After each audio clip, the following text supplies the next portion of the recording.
Bismillahirrahmanirrahim. Assalamualaikum warahmatullahi wabarakatuh. Bismillah walhamdulillah wassalatu wassalamu ala rasulillah wa ala alihi wa sahbihi wa mawalah, la hawla wa la quwwata illa billah, amma ba'd. Yang saya hormati, yang saya ta'zimi para alim, para ulama, para asatidz wal asatidah, para sesepuh, Bapak Ibu hadirin wal hadirat jemaah salat subuh yang sama-sama mengharap ridhonya Allah Subhanahu wa taala. Mari kita sama-sama lanjutkan kajian kitab Syirah Nabawiyah. Hari ini kita sampai pada bab yang ke-18, hadis ke-120. Qala al-musannifu rahimahullahu ta'ala. Hadis yang ke-121.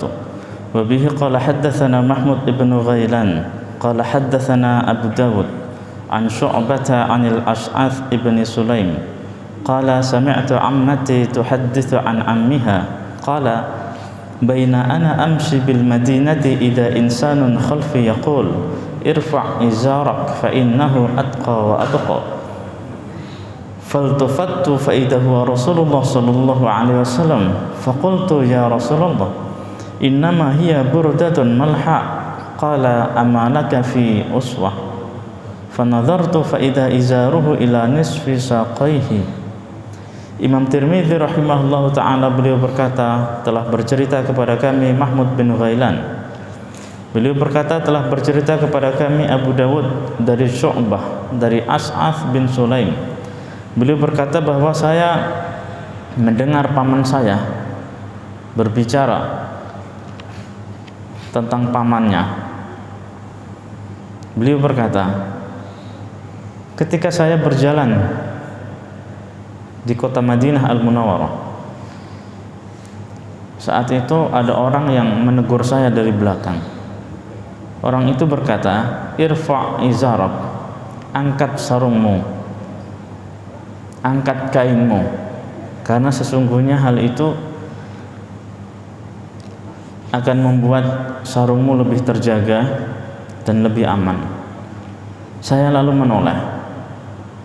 Ternyata orang itu adalah Rasulullah sallallahu alaihi wasallam. Lalu saya berkata, ya Rasulullah, innama hiya burdatun malha. Wahai Rasulullah, ini hanya sehelai kain yang harganya murah. Lalu beliau menjawab, amalaka fiyya uswah. Apakah kamu tidak mengambil teladan dariku? Fanadhartu ila izaruhu ila nisfi saqaihi. Lalu saya melihat ke arah kain beliau. Ternyata kain Nabi itu panjangnya sampai pertengahan betis, sampai pertengahan kedua betis beliau. Di sini disebut kata izar. Izar itu kainnya. Kalau zaman sekarang diartikan sarung. Sebab kalau zaman sekarang sarung itu kan ketemu, lingkarannya itu ketemu. Nah di zaman Nabi lingkarannya nggak ketemu, maka disebut kain gitu. Nah, kalau kita menyebut kain, kain ini bisa banyak makna. Bisa berarti sarung, bisa berarti kain dasar untuk menjahit. Tapi di zaman Nabi, kain yang biasa dipakai, yang bahasa sekarang disebut sarung, itu nggak ketemu, jadi hanya kain panjang, kemudian dililitkan gitu aja. Dan di sini Nabi SAW beliau menegur salah seorang sahabat yang kainnya itu terlalu panjang turun ke bawah, sehingga Nabi tegur supaya diangkat, naikkan sedikit kainnya itu supaya lebih aman dari najis, lebih aman dari sifat-sifat sombong dan lain sebagainya. Dan ternyata orang ini melihat Nabi itu kalau pakai sarung panjangnya sampai pertengahan betis. Wa bihi qala haddatsana Suwaid ibn Nasr qala haddatsana Abdullah ibn al-Mubarak an Musa ibn Ubaidah an Iyas ibn Salamah ibn al-Aqwa an abihi qala kana Utsman ibn Affan ya'taziru ila ansafi saqaihi wa qala hakadha kanat izaratu sahibi yakni nabiyya sallallahu alaihi wasallam Imam Tirmidzi rahimahullahu ta'ala beliau berkata telah bercerita kepada kami Suwaid bin Nasr, beliau berkata telah bercerita kepada kami Abdullah bin Mubarak dari Musa bin Ubaidah, dari Iyas bin Salamah bin Aqwa, dari ayahnya yaitu Salamah bin Aqwa. Salamah bin Aqwa ini seorang sahabat Nabi yang punya kelebihan, kalau larinya lebih kencang dari kuda Arab. Beliau berkata, Utsman bin Affan radhiyallahu anhu itu kalau pakai sarung itu panjangnya sampai pertengahan betis, sampai pertengahan kedua betis beliau.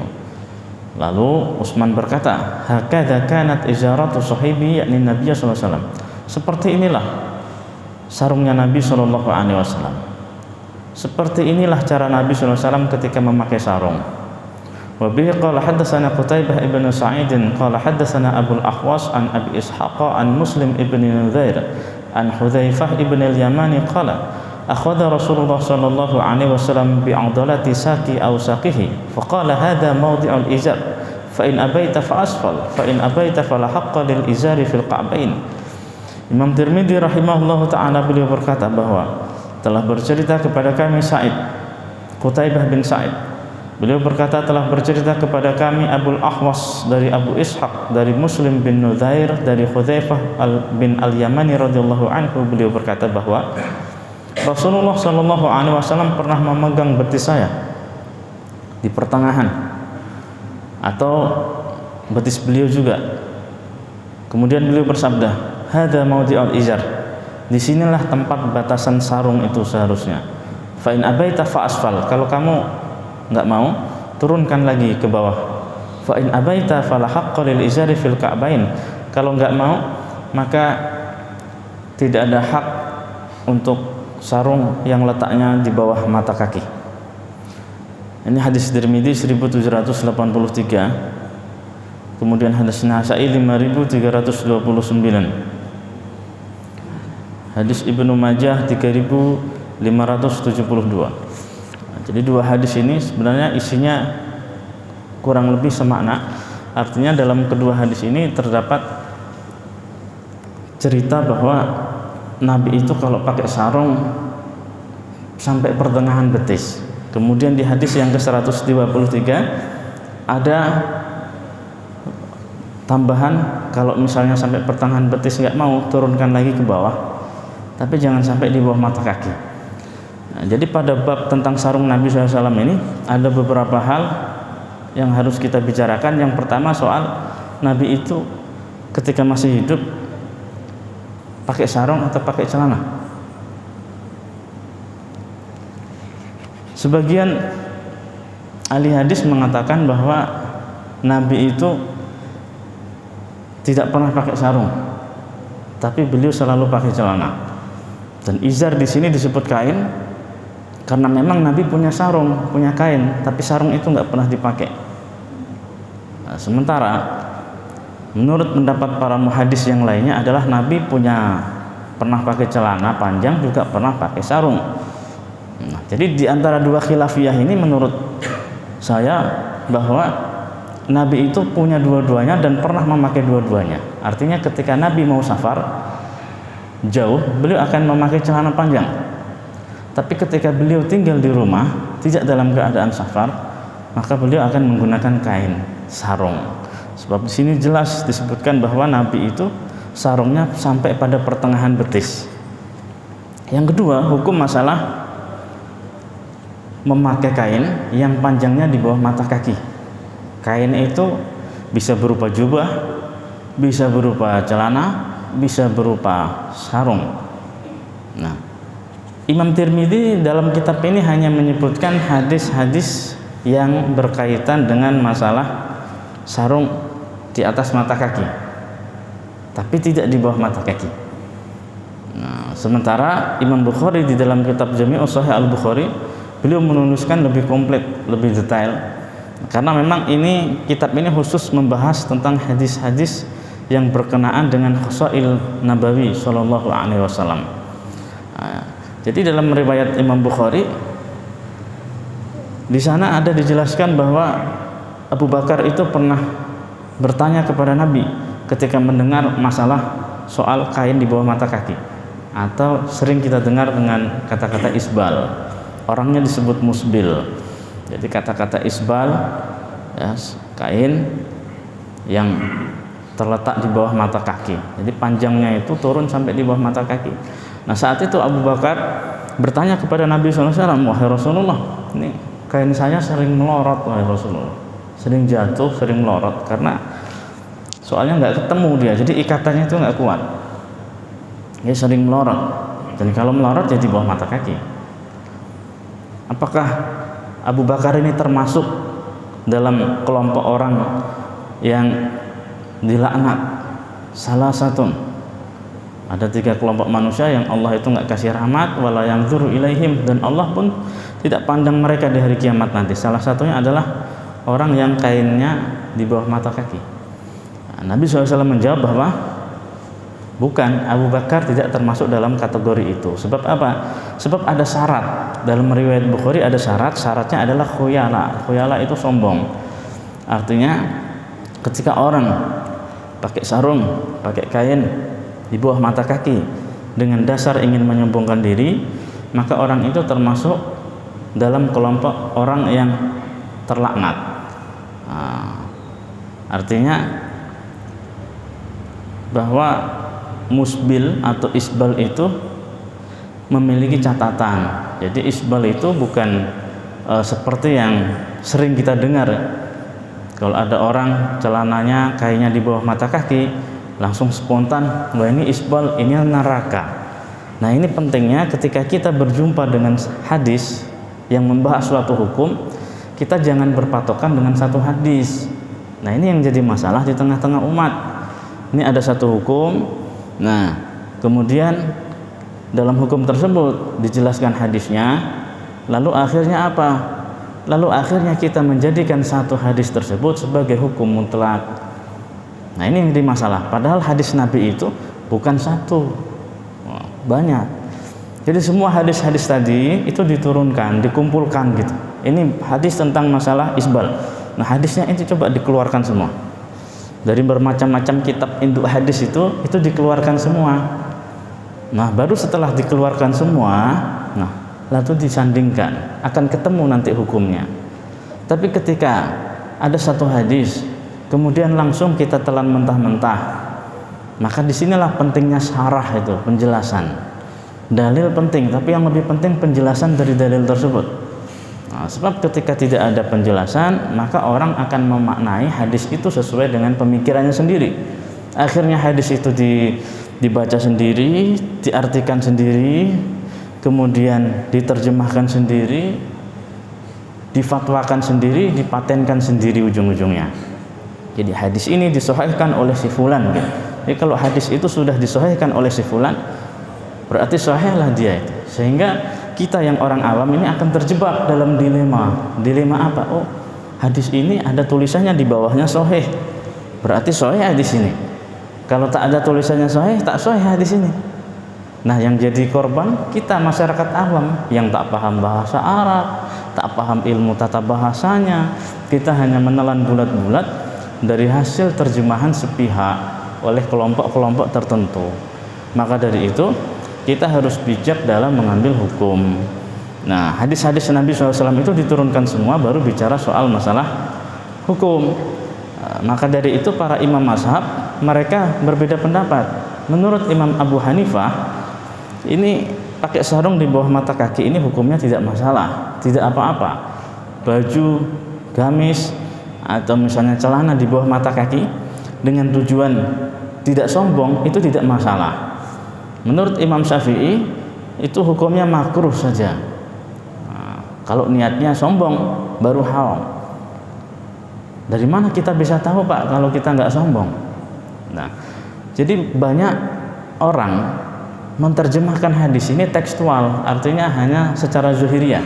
Berarti kain di bawah mata kaki ya pokoknya ada kain di bawah mata kaki, berarti ini orangnya haram. Kalau misalnya hukum ini hanya sepihak diambil dari satu hadis yang mengharamkan saja, misalnya, ya nanti jadi kacau di tengah-tengah masyarakat. Kita mau pergi kantor kan celananya di bawah mata kaki. Nah, itu Di Saudi orang pakai jubah, jubahnya di bawah mata kaki. Nah, jadi artinya apa? Kita tidak bisa sepihak gitu. Sebab hukum isbal ini ada catatannya. Catatannya adalah khuyala, yaitu sombong. Nah, ketika hadis ini diterjemahkan secara tekstual akan melahirkan makna yang salah. Di zaman jahiliyah dulu, orang suka pakai baju nyengser ke tanah sebagai lambang. Jadi kalau orang agak kaya sedikit, naik ekonominya, itu kalau beli jubah yang mahal. Nah, jubahnya ini nanti akan nyengser ke tanah. Ada ekornya di belakang gitu. Macam apa itu? Ratu-ratu barat itu kalau dia pakai gaun kan dari belakang. Nah, ini lambang keagungan, lambang keangkuhan. Makanya Nabi SAW beliau ingin mengikis apapun bentuk-bentuk kesombongan yang kira-kira nanti bisa masuk ke tengah-tengah umat. Maka beliau mengikis lambang-lambang kesombongan ini, termasuk dalam segi pakaian yang dipakai oleh kaum muslimin di zaman itu, ya para sahabat. Makanya Nabi SAW beliau mengatakan bahwa ini ma asfala minal ka'baini minal izar fa finnar. Sebab sudah lumrah di zaman itu, orang itu kalau naik ekonominya agak tinggi, ini bajunya dibikin nyengser ke tanah sebagai lambang kesombongan. Nah, ini hukum masalah kain di bawah mata kaki.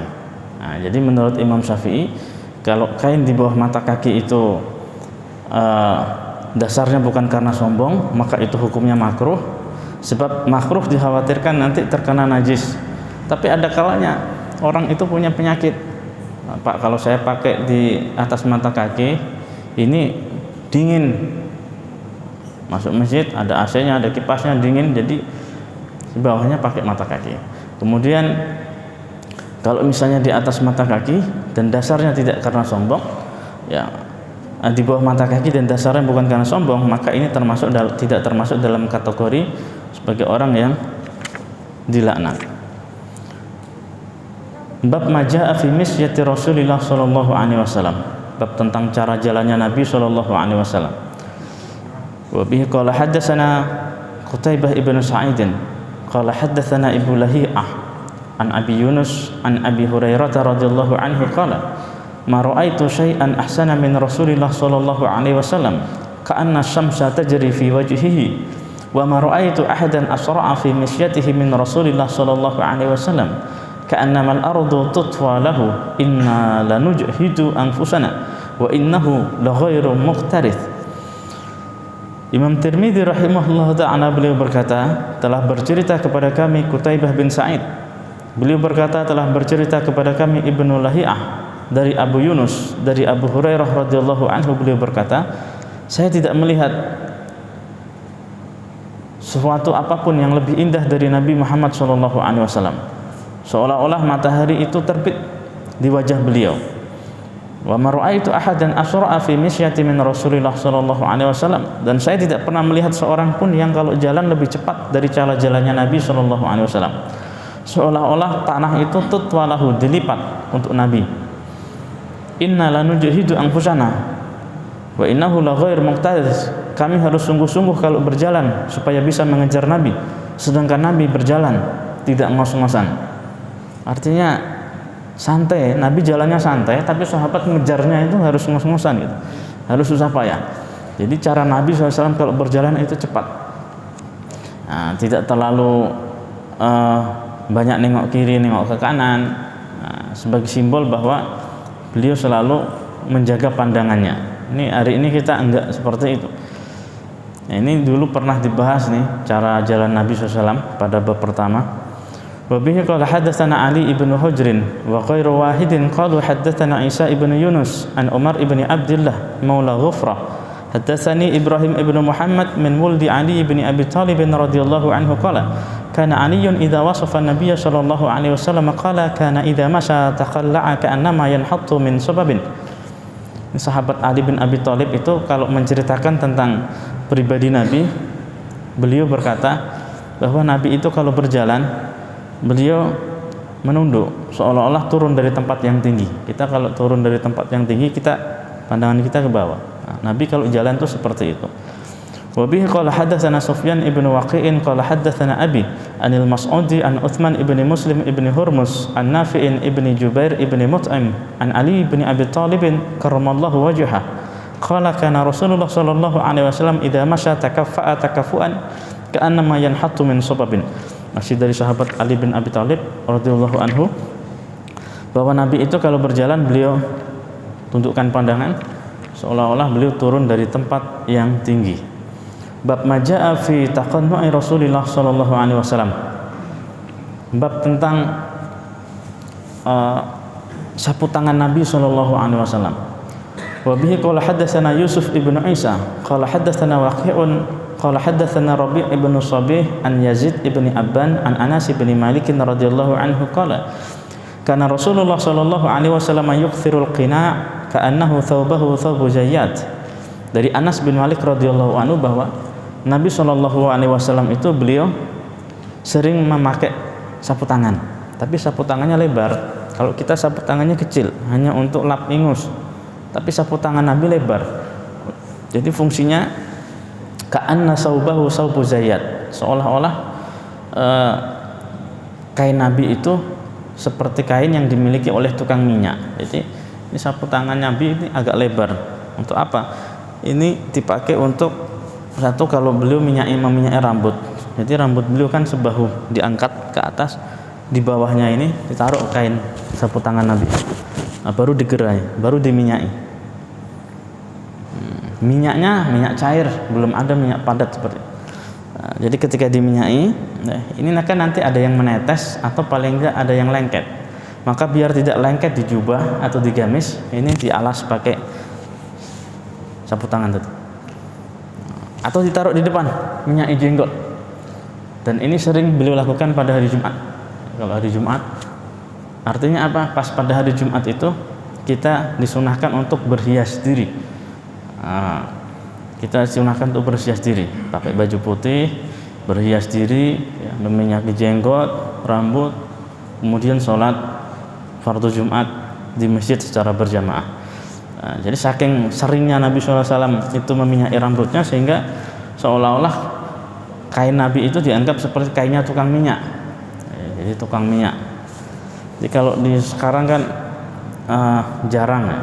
Jadi kalau zaman dulu ada itu orang yang istilahnya tukang pijit tapi pijit kepala gitu. Diminyaki tapi sebelumnya dipijit. Bab majaa fi jilsati Rasulillah sallallahu alaihi wasallam. Bab tentang cara duduknya Nabi Muhammad sallallahu alaihi wasallam. Wa bihi qala hadatsana Abd bin Humaid qala anba'ana Affan ibnu Muslim qala hadatsana Abdullah ibnu Hasan an jaddatayhi an Qailah binti Makhramah annaha radhiyallahu anha ra'at Rasulullah sallallahu alaihi wasallam fil masjid wa huwa qa'idun al-Qurfusa qalat falamma ra'aitu Rasulullah sallallahu alaihi wasallam al-mutakhashshi'a fil jilsah uraitu minal farqi. Telah bercerita kepada kami, kata Imam Tirmidzi, Abd ibnu Humaid, beliau berkata telah memberitahukan kepada kami Affan bin Muslim, beliau berkata telah menceritakan kepada kami Abdullah bin Hasan dari kedua neneknya, dari Qailah binti Makhramah radhiyallahu anha, bahwasanya beliau pernah melihat Nabi di masjid duduk qurfusa. Lalu sahabiah ini berkata, ketika aku melihat Rasulullah yang khusyuk, tenang dalam duduknya, tiba-tiba rasa segan menghampiri hatiku. Nah, di sini disebut kata qurfusa ya. Ini salah satu cara duduk yang sering dilakukan oleh Nabi SAW. Jadi duduk qurfusa ini ya adalah duduk dengan cara menegakkan lutut, lalu tangannya berpegangan dengan lutut tersebut. Nah, di sini pentingnya kita belajar hadis atau belajar ilmu dengan guru. Sebab ketika seseorang itu belajar ilmu tanpa guru, maka ketika ada sesuatu yang sifatnya tatbikiyah seperti ini kan tatbikiyah ini harus dipraktekkan, harus dicontohkan caranya, baru orang paham. Tapi kalau tidak dicontohkan, caranya hanya diberikan teorinya, orang masih meraba-raba. Apalagi kita kan baru dengar duduk kurfusa ini duduk seperti apa ini. Nah ini harus ada contohnya. Nah, maka dari itu ilmu tidak cukup dipelajari secara otodidak. Ilmu dunia saja kadang dipelajari secara otodidak itu nggak ketemu ujung pangkalnya, apalagi perkara akhirat dipelajari secara otodidak. Maka Nabi SAW menjemput sholat itu kan nggak otodidak. Bukan Nabi mereka-reka sendiri, oh cara sholat pakai rukuk begini aja kan. Nabi diundang ke langit. Untuk apa? Diajarkan sholat oleh Allah Subhanahu wa Ta'ala dalam peristiwa Isra Mi'raj. Jadi sholat ibadah itu bukan buatan Nabi Muhammad SAW, tapi wahyu dari Allah. Artinya diajarin. Nabi terima wahyu pertama di Gua Hira, diajarin oleh malaikat Jibril. Jadi Nabi nggak buat-buat sendiri. Surat Al-Alaq dibikin sendiri, gini aja bunyinya, Iqra bismi rabbikal ladzi khalaq. Bukan, tapi diajarkan.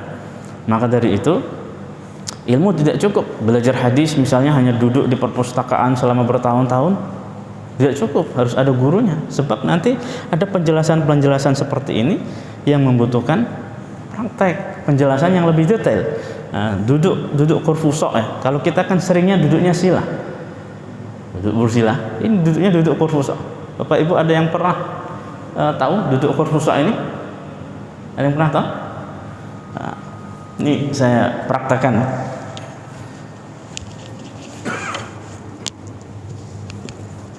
Nah ini namanya duduk kurfusa. Jadi Nabi di Masjid Nabawi begini duduknya. Nah, jadi ininya ditegakkan, kemudian tangannya saling berpegangan. Ini duduk kurfusa namanya.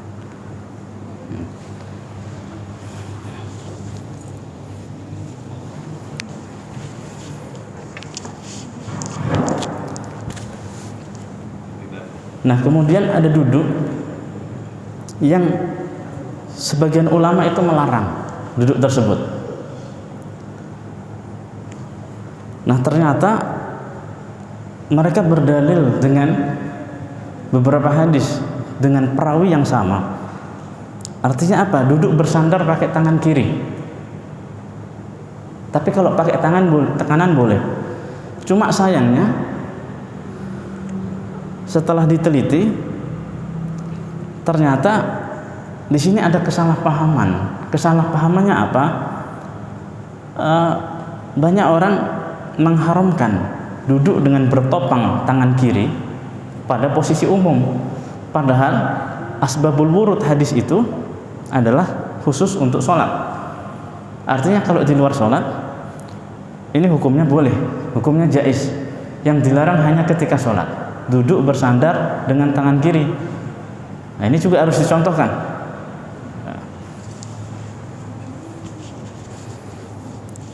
Nah ini tangan kiri, nah seperti ini, bersandar pakai tangan kiri. Ya ini oleh sebagian ulama ini diharamkan hukumnya. Tapi kalau yang kanan boleh, atau dua-duanya juga boleh. Ini ada pendapat yang mengatakan kalau di masjid tidak boleh duduk seperti ini, sebab duduk seperti ini terlarang katanya. Duduk seperti ini memang dilarang, tapi konteks hadis tersebut cerita ketika dalam sholat. Ini disebutkan dalam kitab Sunan Abu Dawud nomor 4848, hadis ke-4848. Jadi posisi seperti ini ya, ketika kita tahiyat akhir maupun tahiyat awal tidak boleh posisinya begini, atau tahiyat akhir kan begini, atau dua-duanya begini. Nah, ini konteksnya terjadi ketika sedang sholat. Kalau di luar sholat itu hukumnya jaiz, hukumnya boleh. Nah, ini pemahaman yang selama ini keliru. Kemudian satu lagi, berbaring. Nah, jadi Nabi itu pernah berbaring di Masjid Nabawi, posisi kakinya yang satu di atas yang lain. Kenapa seperti itu? Supaya tidurnya tidak lena. Orang kalau tidurnya lena, waktunya akan habis, dia lalai, lupa. Waktu sholat lewat, posisi lena. Nah tidur seperti ini gimana caranya nih? Posisi kaki satu ditaruh di atas yang lain. Sebagian ulama juga ada yang mengharamkan Tapi mengharamkan bukan pada posisinya, tapi karena ada bab lain. Apa itu? Sarung. Nah, jadi para sahabat dulu kalau enggak safar sering pakai sarung. Kalau misalnya duduk dengan tidur dengan posisi seperti itu, nanti auratnya bisa kelihatan. Nah, ini hukum larangannya karena sarungnya, bukan karena posisinya. Nah, seperti apa tidurnya itu? Maaf, saya contohkan ya. Ini saya ke sana. Jadi kaki yang kanan di atas kaki yang kiri. Ini. Sambil berbaring. Nah, jadi kalau dia jatuh cepat tersadar gitu. Nah, ini Nabi SAW. Nah, kita kadang kalau kita lain, macam-macam posisi sama aja. Tenang aja. Tidur, bahkan sambil sholat pun kita tidur. Kita tenang aja kita.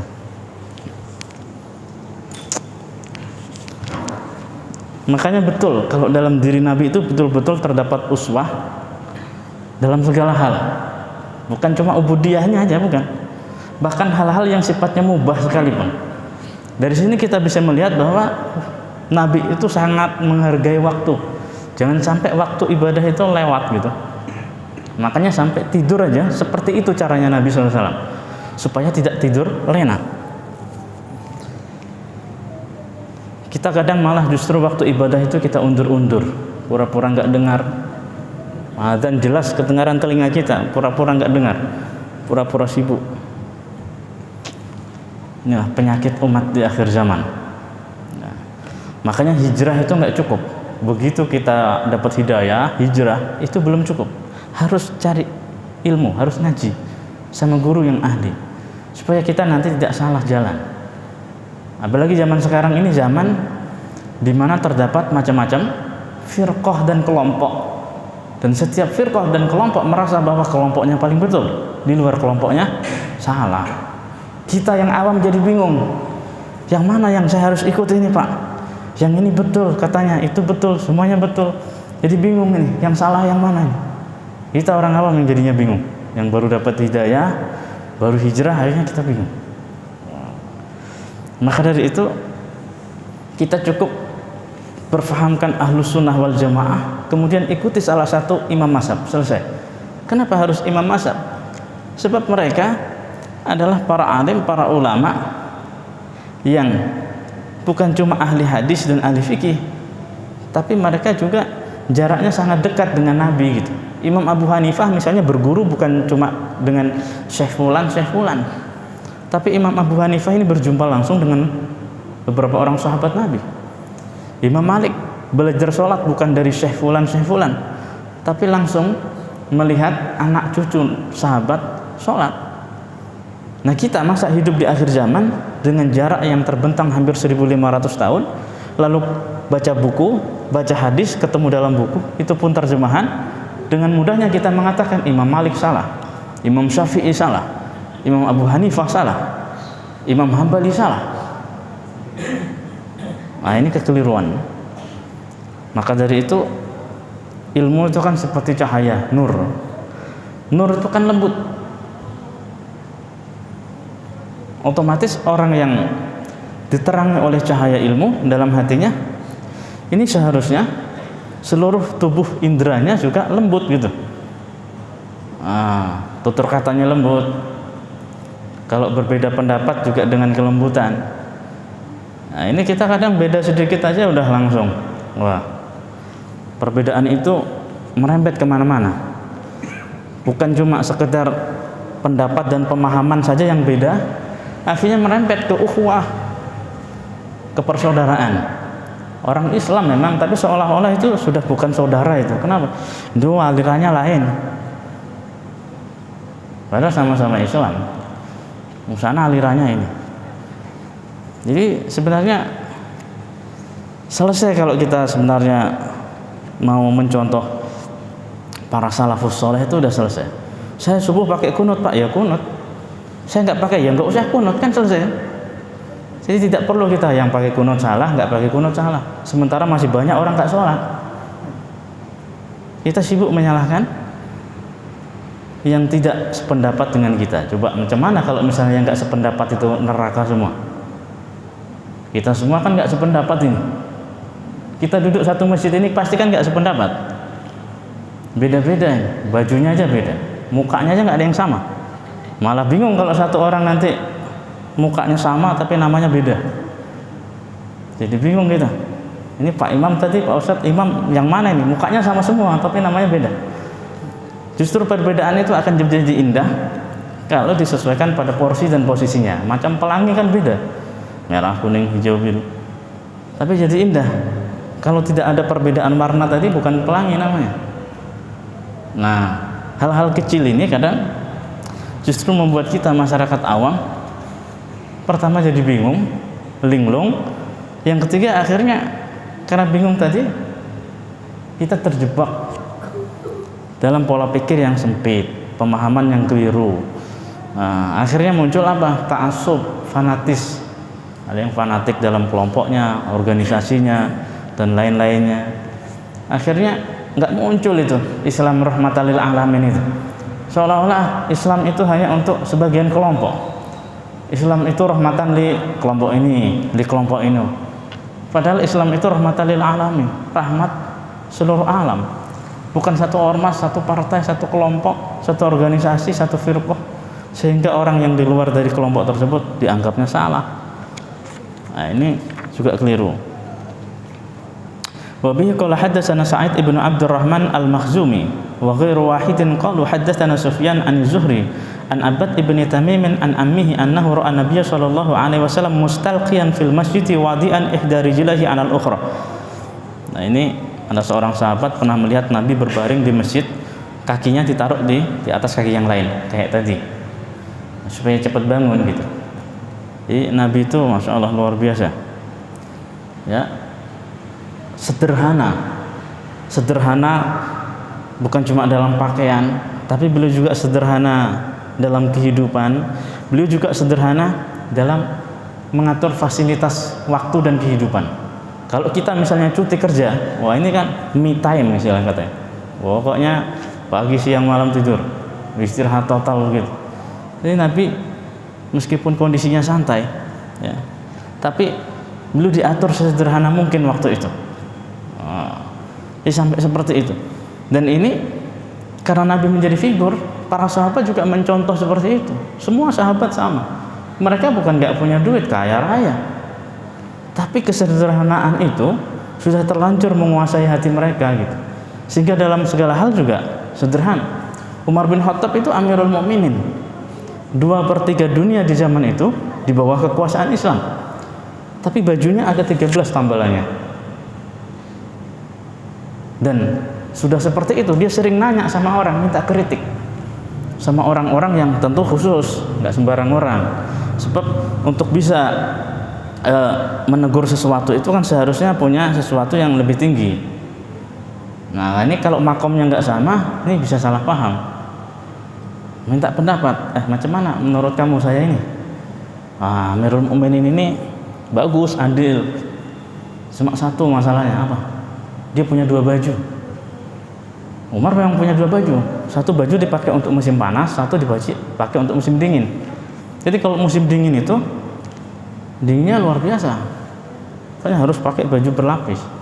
Kalau musim panas, panasnya juga luar biasa. Kalau bisa baju yang tipis gitu. Nah ditegur seperti itu, bajunya dibuang satu, disedekahkan satu yang dipakai aja. Kesederhanaan. Misalnya seperti kemarin ya, Gubernur Said bin Amir, gubernur tapi sederhana, nggak punya pembantu, nggak punya pelayan, kehidupannya sangat sederhana. Sebab totalitas memang untuk rakyat. Sebab amirun fis safar, kata Nabi, khadimuhum, pemimpin dalam satu rombongan sebenarnya dia adalah pelayan untuk yang dipimpin. Artinya kita diangkat jadi gubernur jangan bangga. Sebab apa?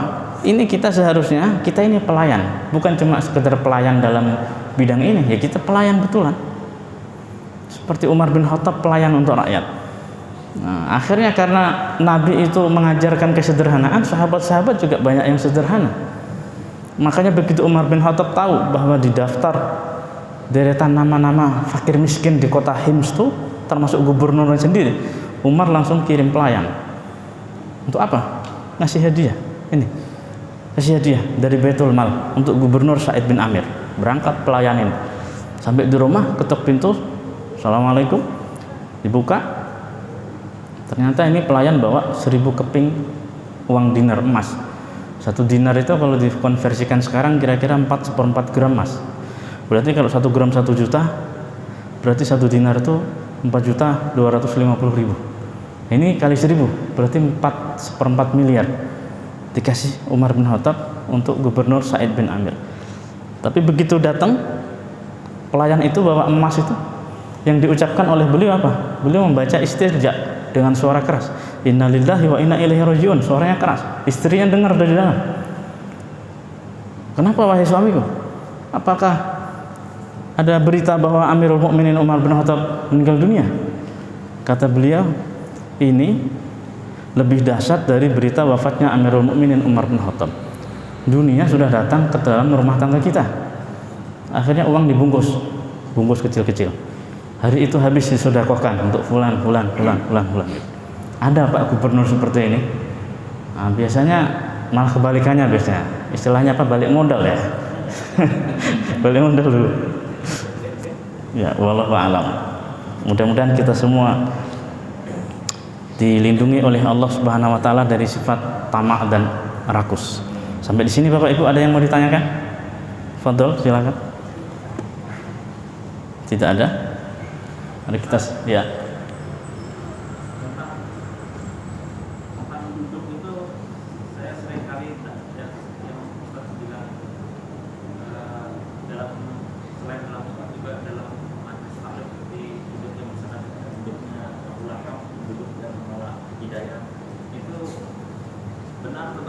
Ya, itu pemahaman itu keliru ya. Jadi itu khusus dibatasi ketika sedang dalam sholat. Jadi di luar sholat hukumnya jaiz, hukumnya boleh.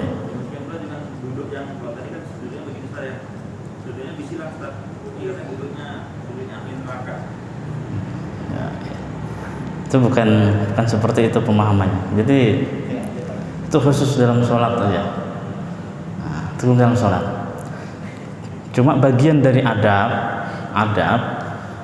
ya, ini hanya adab ya, tapi tidak termasuk dalam hukum sunnah dan tidak sunnah, hanya adab menyelonjorkan kaki ke arah kiblat.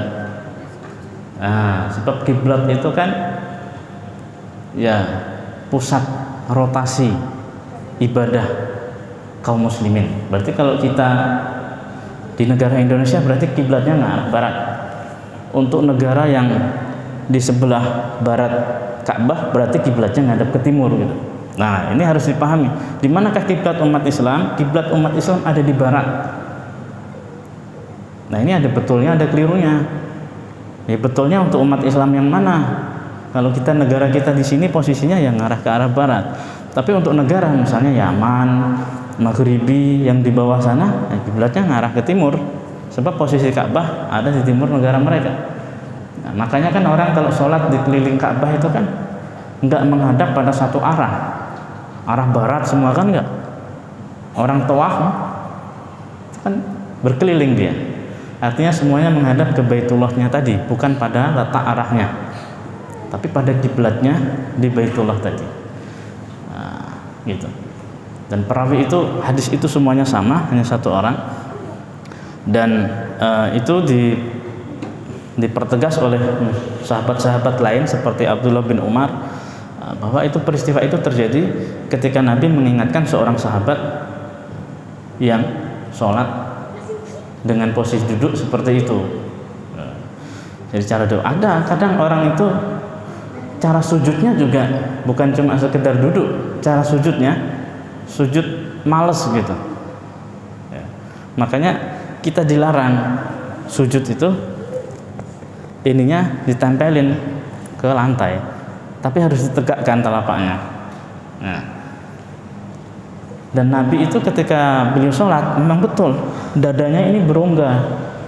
Jadi misalnya ada anak kambing lewat bisa masuk betul, tapi ini harus dipahami teksnya. Nah, ini yang sering jadi salah kaprah. Nabi itu kan kalau sholat jadi imam, Jadi imam ini kan sholat sendiri, sholatnya berjamaah, tapi shopnya sendiri. Sementara kita makmum di belakang, shopnya berbaris. Jadi kalau misalnya Nabi sholat sebagai imam, ya sujudnya lebar, sehingga bisa lewat anak kambing tadi. Tapi coba kita praktekkan dalam shop, coba praktekkan. Saya pernah gitu sholat, di samping saya ada orang yang kepahamannya nampaknya begitu. Jadi sholatnya begini, saya mau sujud di mana nih? Dada saya kena sikunya. Nah ini posisinya harus diperhatikan. Makanya ketika kita memahami hadis, tidak cukup dengan tekstual, ini berbahaya. Di sini pentingnya sanad. Sanad itu mata rantai dari mana hadis itu didapat. Kemudian ketika mempraktekkan seperti itu, sesuatu seperti apa prakteknya. Jadi enggak Bapak Ibu tinggal di perpustakaan bertahun-tahun, tahu-tahu 5 tahun di perpustakaan jadi alim gitu. Bukan begitu. Nah, itu termasuk teknis ya. Jadi ada orang ketika sujud itu bukan di posisi sujud kan sesuai dengan posisi bahu ya. Ketika kita sholat ujungnya boleh di bahu, boleh di telinga. Nah, sujud juga sama seperti itu. Tapi ada orang sujudnya di paha. Pernah Bapak Ibu lihat orang seperti itu? Ya, posisi sujud ini juga dilarang posisi seperti ini. Kita sujud begini. Ini orang sujudnya di sini. Nah, pernah lihat posisi sujudnya seperti ini. Nanti ketika duduk tawaruk akhir juga begini. Jadi macam apa? Lagi dengerin ceramah, lagi dinasihatin. Nah, bukan begini. Jadi posisi duduk tadi ya, itu khusus dalam sholat. Sementara yang lainnya hukumnya jaiz. Nah, kalau melonjorkan kaki, nah itu adab. Sebab sana kiblat kita. Sama seperti meludah. Meskipun tidak haram, ya, akan tetapi para salafus soleh dulu sangat menjaga. Menjaga apa? Misalnya tidak meludah ke arah kiblat, tidak melonjorkan kaki ke arah kiblat, tidak buang air kecil menghadap kiblat. Tapi di sini ada khilafiyah imam mazhab. Kalau menurut Imam Abu Hanifah, buang air kecil, buang air besar di toilet, baik di lapangan terbuka maupun di dalam bangunan menghadap kiblat itu hukumnya haram. Makanya mereka kalau bikin masjid itu sebelumnya ditata, WC-nya nggak ngadap kiblat gitu. Kalau bikin rumah WC-nya nggak ngadap kiblat. Tapi menurut Imam Syafi'i dan Imam Malik, kalau di dalam bangunan ini hukumnya jaiz, sebab kiblat sudah terbatasi dengan dinding. Nah, ini hukumnya jaiz. Tapi kalau di lapangan terbuka, baru jangan menghadap kiblat. Ini menurut mazhab Imam Syafi'i. Jadi terkadang adat dan mazhab yang kita jumpa di luar negeri itu kita nggak paham sebelumnya, tahu-tahu pulang kita bawa. Misalnya kita baru umroh nih atau baru haji, kita melihat di Mekah dengan dasar Mekah, dengan dasar Arab. Maka Arab itu jangan pernah menjadikan Arab sebagai patokan, tapi Islam yang dijadikan patokan. Ini kita kadang seringnya itu Arab yang kita jadikan patokan, bukan Islamnya. Ada orang sholat di sekitar Ka'bah misalnya, begitu dia takbir Allahu Akbar langsung begini tangannya. Kita pulang-pulang bawa begini. Kenapa? Di Arab orang sholatnya begitu. Jadi masalah nggak? Masalah. Ini mazhabnya Imam Malik yang dianut oleh kebanyakan warga Afrika. Gini, Allah begini aja. Sementara kita di sini mazhabnya Imam Syafi'i, tangannya di dada. Atau orang sholat tangannya di bawah pusat. Ini mazhabnya Imam Abu Hanifah. Biasa orang India, orang Hindustan dan sekitarnya di bawah pusat. Ini mazhabnya Imam Abu Hanifah. Gitu. Makanya sebenarnya di negeri kita sudah cukup. Jadi keluar itu hanya untuk haji, umroh, menambah pengalaman dan lain sebagainya. Wallahu a'lam bishawab. Ada lagi yang bertanya, Bapak Ibu? Cukup. Mari kita sama-sama berdoa, mudah-mudahan Allah Subhanahu wa taala selalu bimbing kita dalam setiap urusan baik ubudiyah, muamalah, muasyarah maupun akhlak kita. A'udzubillahi minasyaitonir rajim. Bismillahirrahmanirrahim. Alhamdulillahirabbil alamin wassalatu wassalamu ala sayyidina wa maulana Muhammadin wa ala alihi wa sahbihi wa barik wa sallim ajma'in. Allahumma ya muyassira kulli 'asir wa ya jabira kulli katsir. wa ya mughniya kulli kathir, wa ya mughniya kulli faqir, yasir lana kullal asir, fataysirul asiru alayka yasir. Allahumma ya man la yahtaju ilal bayani wat tafsir, hajatuna ilayka kathir, wa anta alimun biha wa basir, biyadikal khair innaka ala kulli syai'in qadir. Allahumma hdi awsatina wastur awratina wa amir rawatina wa qadi hajatina washfi mardana wa addi duyunana wa alif baina qulubina birahmatika ya arhamar rahimin. Allahumma ja'alna min ibadika salihin, Allahumma ja'alna min ibadika al-muttaqin. Rabbana atina fid dunya hasanah wa fil akhirati hasanah wa qina adzaban nar. Wa sallallahu ala sayyidina Muhammad wa ala alihi wa sahbihi wa barik wa sallim ajma'in. Subhana rabbika rabbil izzati amma yasifun wa salamun alal mursalin walhamdulillahi rabbil alamin. Subhanakallahumma bihamdika nashhadu an la ilaha illa anta nastaghfiruka wa natubu ilaika. Tsumma assalamu alaikum warahmatullahi wabarakatuh.